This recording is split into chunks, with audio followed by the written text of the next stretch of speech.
Shalom, meus queridos e amados irmãos e amigos, que o Eterno abençoe todos vocês. Quero agradecer de coração aí todo o carinho de vocês aí nos comentários. Obrigado, viu? Vocês são pessoas maravilhosas. Só tenho a agradecer ao Criador poder estar aqui com vocês. Obrigado aí pelas orações. Graças ao Eterno estou melhorando, né? O corpo está muito ruim ainda, sabe? Mas estou melhorando bastante em vista do que eu estava, né? E vamos aí, nos esforçando. Amém? Quero mostrar para vocês aqui uma coisa, é profecia, mas deixa a gente impressionado. Mesmo você sabendo, conhecendo a profecia, né? Você fica impressionado, como se estivesse surpreso, né? Porque as coisas do Criador são grandiosas e também assustadoras, muitas vezes. Grande terremoto pode atingir Israel a qualquer momento. E os geólogos, olha, são cientistas. Os geólogos, eles alertam que Gog e Magog pode já estar em guerra. E esse grande terremoto seria um sinal do final dos tempos, que está profetizado que isso iria acontecer. Vou ler para você aqui. Pois eu decretei em minha indignação e em minha ira ardente, naquele dia, um terrível terremoto cairá sobre a terra de Israel. Ezequiel capítulo 38, verso 19. Um estudo recente concluiu que um terremoto massivamente destrutivo deve atingir a terra de Israel a qualquer dia. Não tem uma previsão exata de quando. Sabem que pode acontecer a qualquer momento. O mesmo pesquisador disse que esses terremotos serviram como marcadores proféticos de quilometragem na Bíblia e podem até ter sido responsáveis pela tremenda vitória dos filhos de Israel em Jericó. Grande terremoto a cada 130 anos. Pesquisadores da Universidade de Tel Aviv publicaram um relatório da revista Science Advances, em que eles alertam que um terremoto potencialmente devastador de 6,5 graus na escala Richter deve atingir Israel em um futuro próximo.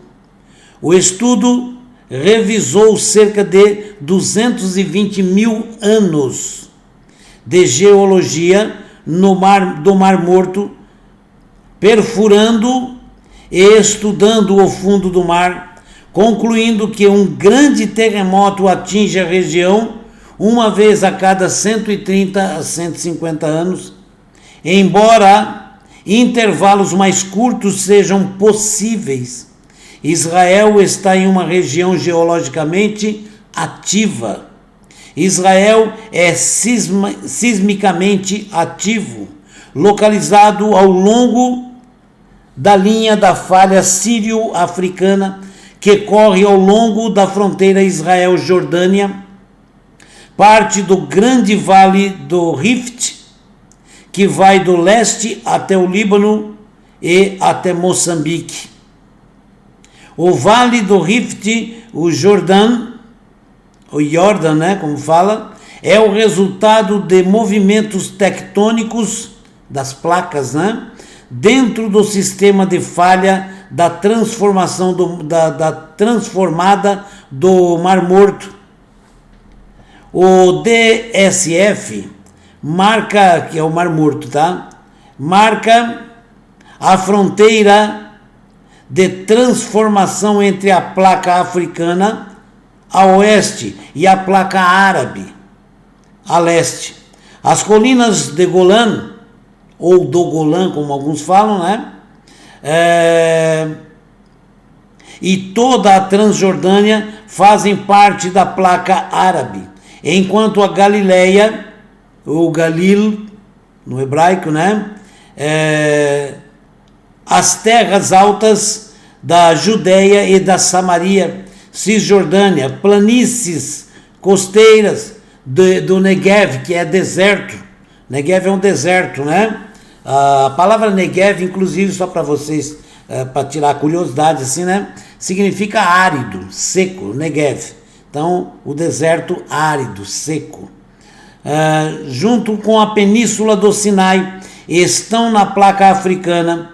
Esta disposição tectônica leva a uma atividade sísmica relativamente alta na região. Muito terremoto, né? A região sofreu muitos terremotos, sendo os mais destrutivos os de 31 AEC 363 DC e 749 DC e 1033 DC. Os eventos de 1759, junto com o terremoto anterior na Síria, em 1202, e o tsunami subsequente, com mais de 1 milhão de mortes atribuídas, olha que terrível, né? A ele, foram provavelmente os mais fortes terremotos históricos na região. O último grande terremoto a atingir Israel foi o terremoto de magnitude 6,5 em Jericó, em 1927. O número de mortos em Jerusalém incluiu mais de 130 pessoas e cerca de 450 ficaram feridas. Cerca de 300 casas desabaram ou foram severamente danificadas a ponto de não serem utilizáveis. O terremoto também causou graves danos às cúpulas da igreja do Santo Sepulcro e da mesquita de Al-Aqsa, aquela que tem o domo dourado, certo? Lá em cima do monte do templo. Aquela mesquita de Al-Aqsa. O número de mortos em Siquém, que é Nablus, certo? Incluiu mais de 150 pessoas e cerca de 250 ficaram feridas. A mesquita da Vitória e as partes históricas da grande mesquita de Nablus foram severamente danificadas. O recente estudo da Universidade de Tel Aviv também mostrou que tremores de magnitude 7,5 atingem o Mar Morto a cada 1.300 e 1.400 anos, em vez de cada 10 mil anos em média, como se acreditava anteriormente. Tá? Então foi revisto esse estudo. O estudo da Universidade de Tel Aviv concluiu que outro terremoto semelhante ocorreu na região de 1.300 a 1.400 anos. Anteriormente, acreditava-se que os tremores de magnitude 7,5 atingiam o Mar Morto a cada 10 mil anos, em média. O último terremoto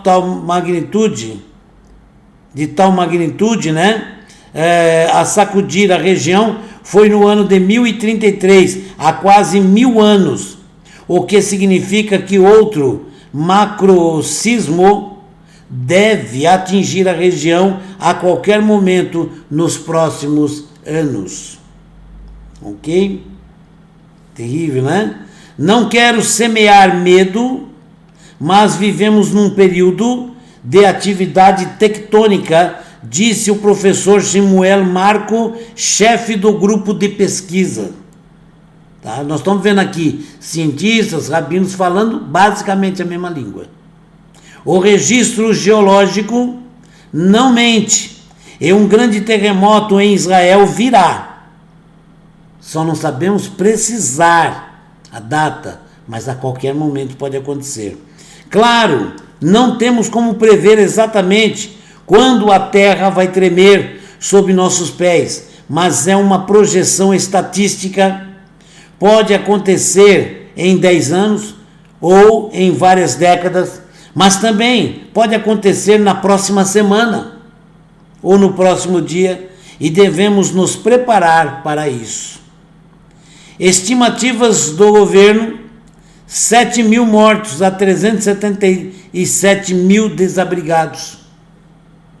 De acordo com o último terremoto, que é o melhor indicador que temos, cerca de 250 pessoas foram mortas em Jerusalém, Belém, Amã e Jericó, afirma o professor Marco.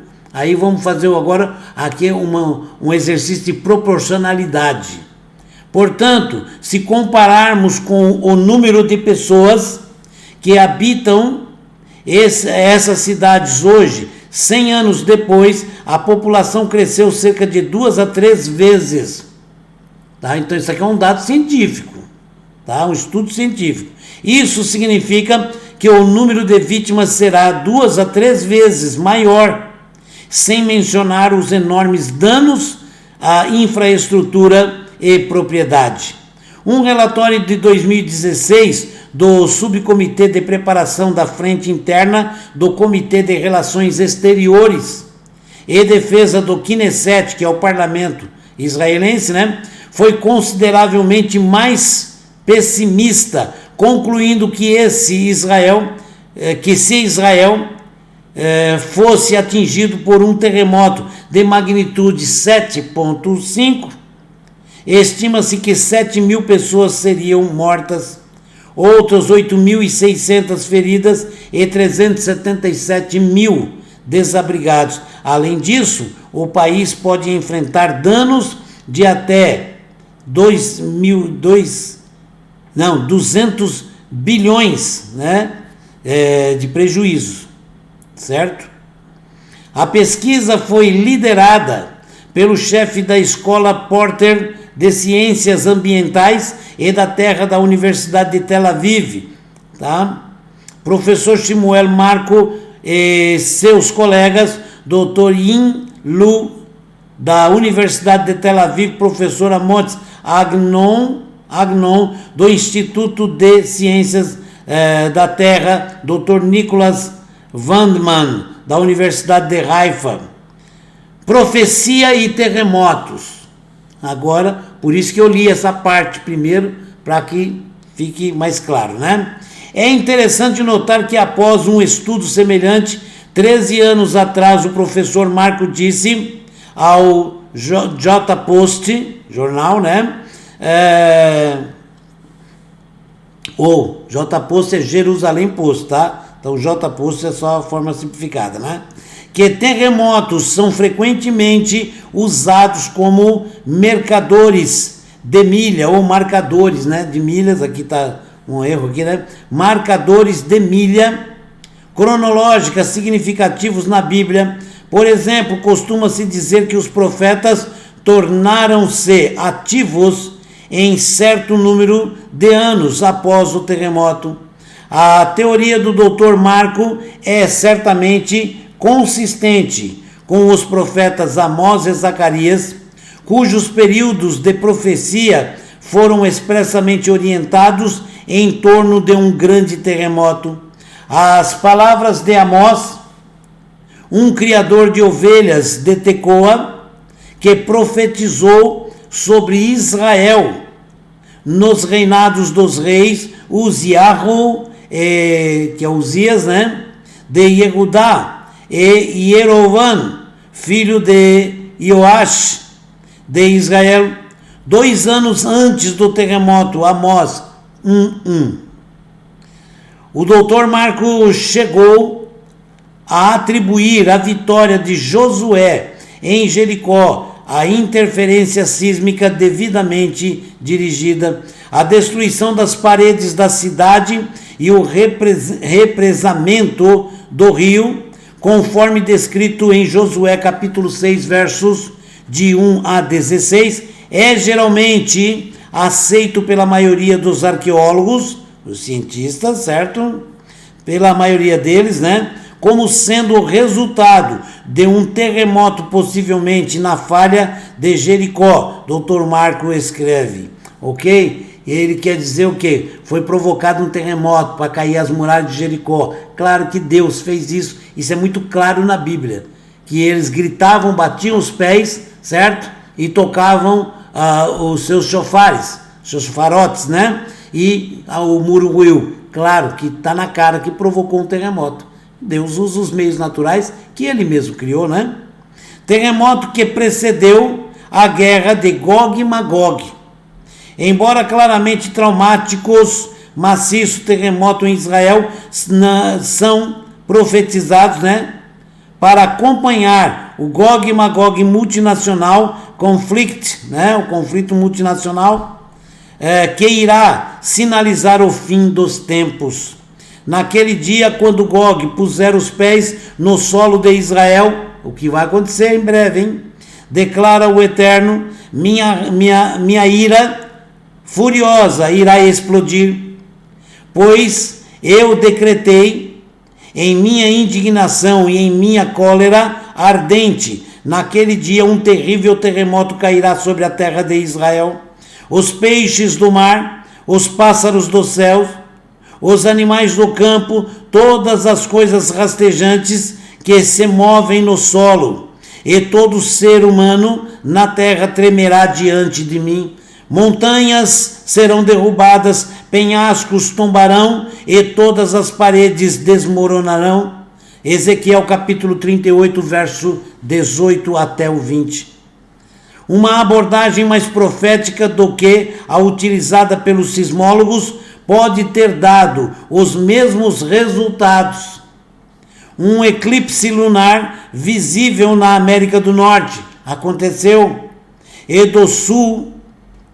também do Sul, em 21 de janeiro, coincidiu com o feriado de Tu B'Shvat, que é um feriado religioso, sagrado em Israel também, que é muito comemorado. Então, o que eu falo?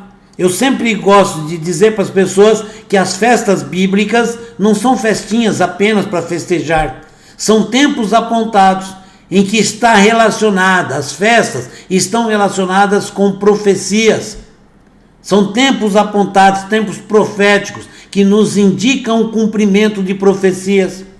E cada vez que nós temos aí um terremoto, é como se fosse um aviso de Deus dizendo: o tempo está chegando, eu estou abreviando os tempos, ok? Sabe por quê? Porque Deus abreviando, Ele salva mais almas, sabia disso?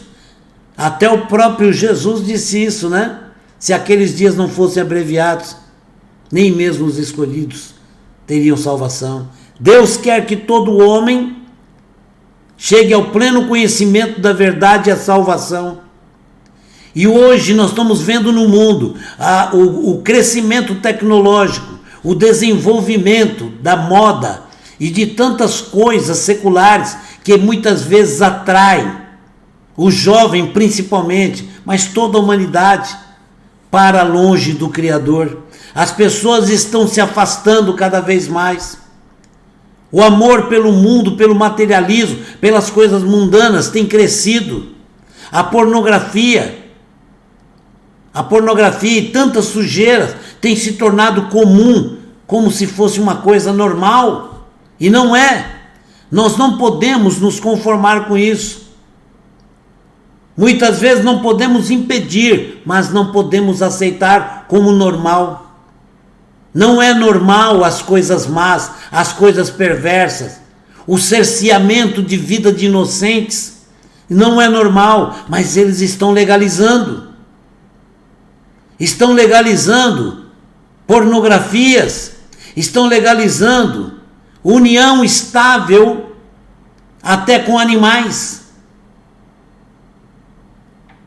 O homem está caminhando para um grande acontecimento profético que já está basicamente instalado. Será como nos dias de Noé.